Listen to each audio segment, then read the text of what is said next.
In my autopiloting video, I talked about how narrow focus results in autopiloting. I said that autopiloting was really just the result of narrowly focusing your attention on the wrong things. My solution to the issue of focusing on the wrong things, i.e. autopiloting, was something I called schemas, or to use my really bad analogy, pre-cooked meals, which basically are these mental gears, so to speak, that represent modes of thinking and counterplay one switches to throughout a match. What I didn't cover, though, was exactly how to keep one's scope of focus neither too narrow nor too broad, but just right. So, what exactly determines a just right scope of focus? As I define it, an appropriate scope of focus is one where meaningful patterns can be detected. For a little intuition about what I mean by that, consider this string of letters.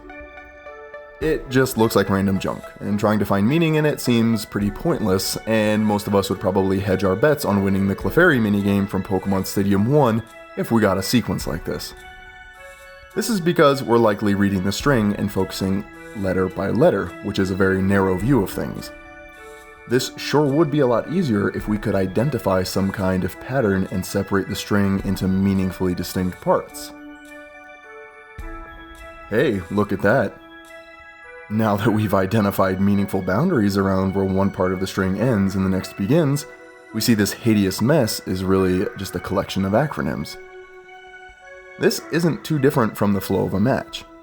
In a given match, there isn't always a one-to-one correspondence between intent and action.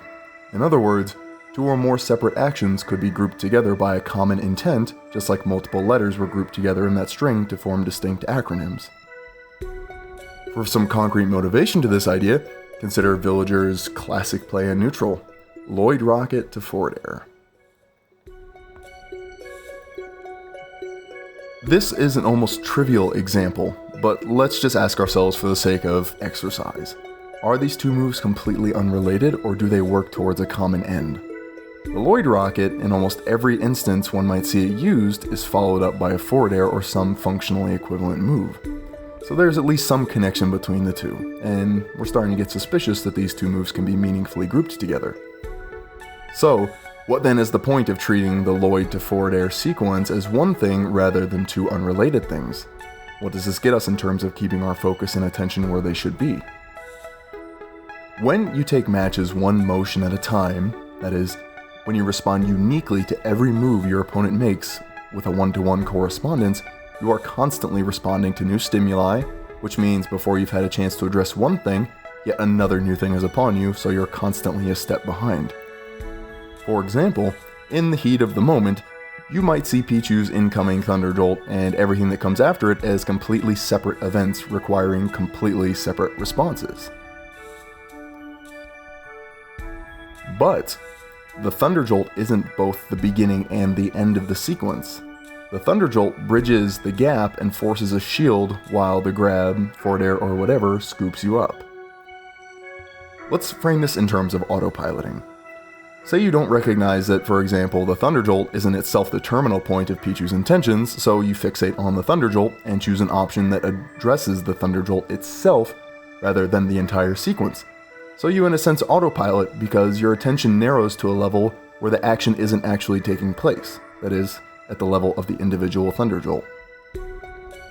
Here's an example of how you might respond if your focus is squarely on the Thunderjolt.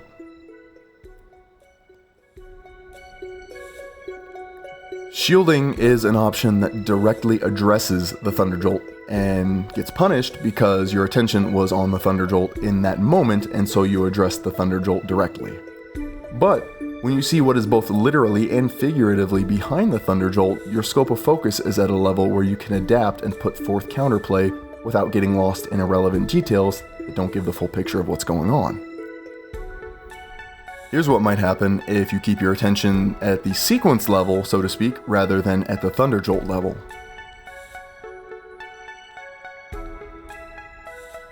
Framing the flow of a match in terms of sequences, intentions, and goals is important because when your scope of focus is on what are really just set pieces of a bigger picture, with the Thunderjolt in the example being simply a set piece of Pichu's overall goal, your responses to things are limited to what you can see rather than what you can predict. And as they say, attack where your opponent will be, not where your opponent currently is. Extending the idea of sequences to a slightly less obvious example, and as a result something that's been a source of pure misery for all of us at some point, I am sure, what happens when we fail to think at a sequence level against the Belmonts and instead take things as they happen?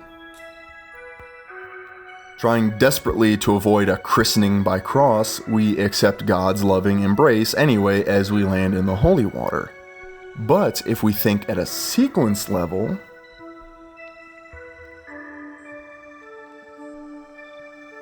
we extend our jump a little farther, recognizing the intent behind the cross is just a way to get us to land in the holy water. And this is obviously a contrived example, since Belmont traps can get pretty complicated, and this is just a simple two-step sequence that might not even work in practice. But the idea of sequence level thought remains, or to throw back to the string of letters example, the acronym level rather than the letter level. This all said, there is no concrete set of sequences and really no one right way to group individual actions.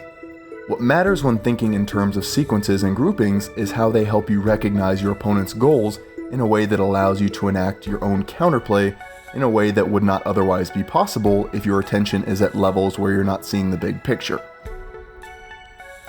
Anyway, I think I've beaten you guys over the head enough at this point with the idea of sequences, but hopefully I've made sense in the process. But before I go, I do have a few announcements.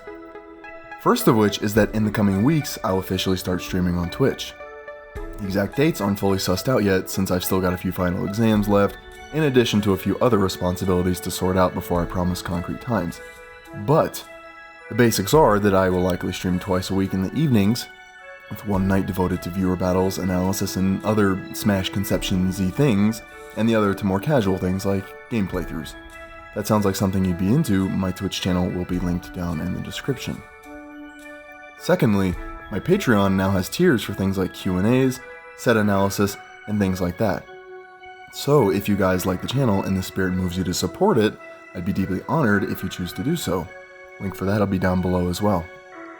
Third, I've made a SmashConceptions Discord as sort of a home base for SmashConceptions, my stream, and fulfilling Patreon benefits, so that'll also be linked in the description. It's still very much a work in progress as I integrate everything, but it'll hopefully get to where it should be before too long. And finally, thank you guys as always for taking a moment to hear what I have to say. I hope the ideas here helped in some way, and if they didn't help, I hope they at least didn't hurt.